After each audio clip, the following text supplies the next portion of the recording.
Today's episode is brought to you by Modern Grower. Modern Grower is your source for time and labor-saving farm tools, such as the Paper Pot Transplanter, Quick Click Seeder, and the Jang Direct Seeder. Turn laborsome tasks into free time with tools by Modern Grower. In thinking about these soil health principles, one thing that a lot of farmers have turned to now to keep their soil going year round, cover cropping. That's something you're spending a lot of time on now. What's been your focus there as of late? Yeah, so I guess I never said I currently work for the Rodale Institute at the California Organic Center. So we're based in Ventura County, California, and we're doing applied organic and regenerative practices. And one of the big things in Southern California where we're at, it's a lot of vegetables. And even when they're not in organic system, they're these vegetables that have a lot of limits on what kind of pesticides can be applied, when they can be applied. There's a lot of sensitivity to these vegetables as far as herbicide, and weed problems is a huge issue for both conventional and organic vegetable growers. And so one thing we're looking at is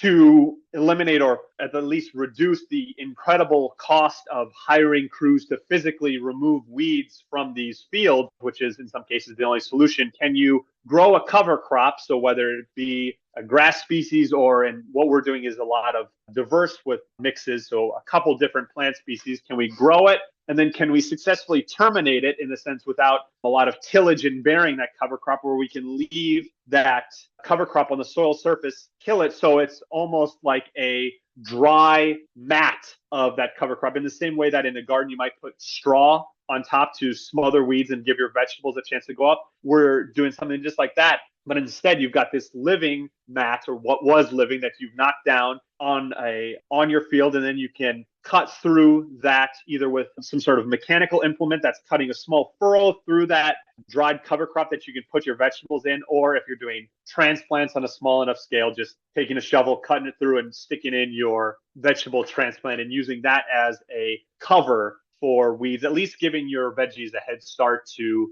not have as much competition with weeds, on top of the other benefits that having those cover crops growing before your vegetable. That's a lot of living roots in that system that we found helps with water infiltration. We took measurements on the temperature and moisture of the soil around those veggies. And as in a lot of places, but Southern California, the water usage is an especially big concern from everybody, but especially growers. And we found that after an irrigation, whether it be from us irrigating it with drip tape or from a rain event, that those beds that had that cover crop mat, they're staying with a higher moisture content for a longer period of time without having that direct exposure of the sunlight. So there's that physical barrier from the sun to the soil surface. Those soils are staying a little bit cooler and not drying out quite as fast. And so there's all sorts of benefits on top of the really large reduction in one experiment that we had last year, where we were planting a couple of different vegetables, some squash, peppers, and eggplant, with and without cover crop beds, that cover crop mulch that we terminated on the soil surface. And it was orders of magnitude lower weed pressure that we saw. But it wasn't no weeds, right? I don't think you can ever find a system that is perfectly weed free, but the amount of weeds, if you looked on those beds, and there were some chunks for when we had farm tours or just to take cool pictures of, where we never did any sort of mechanical weeding at all. And you can barely see the pepper transplants trying to come up from this just massive green compared to this cover crop mulch that it's the only thing green coming up for those first couple of weeks, which is so important for those new transplants to put down roots and really get established on top of all the other stresses and challenges of out there in the field. Yeah, for termination, is like a roll crimp, or are you mowing it down? Yeah, so that's and one of the, as I mentioned, trying to terminate your cover crop without tillage is a big nebulous challenge. And one implement that we're using is the roller crimper, exactly. And for those who don't have an idea of it, the best I do is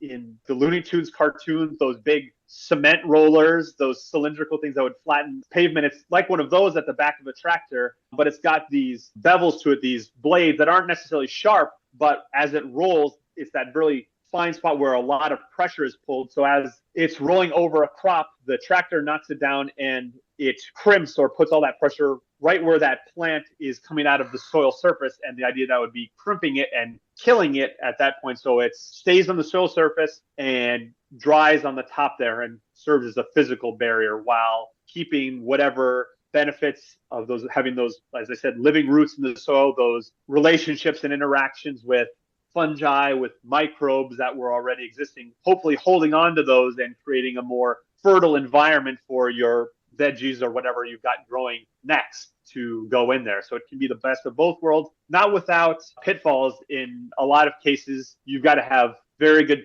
timing because any cover crop can be difficult to terminate in this way. If it's too large and you waited too long, it can be hard for even that roller crimper being really heavy to successfully terminate your cover crop. And if you waited too long, that cover crop, if it's a grass like an oat or a rye, it puts out seed in the same way that it would for a farmer who's growing it for a grain crop. But if we're too slow to terminate it, those seeds mature, they drop down, and there's that cover crop regrowth. And you could have more oats coming back from the seed heads that you didn't terminate quickly enough. In the same way, if your soil is too compacted or too dry, it can be hard for your roller crimper to go through and successfully terminate it. So it is a challenge, and that's one of the things us out here is trying to piece together that right combination of practices, get the timing right, for a grower in Ventura County especially, but hopefully these are some practices or at least bits and pieces of it can translate to wherever a grower is if they're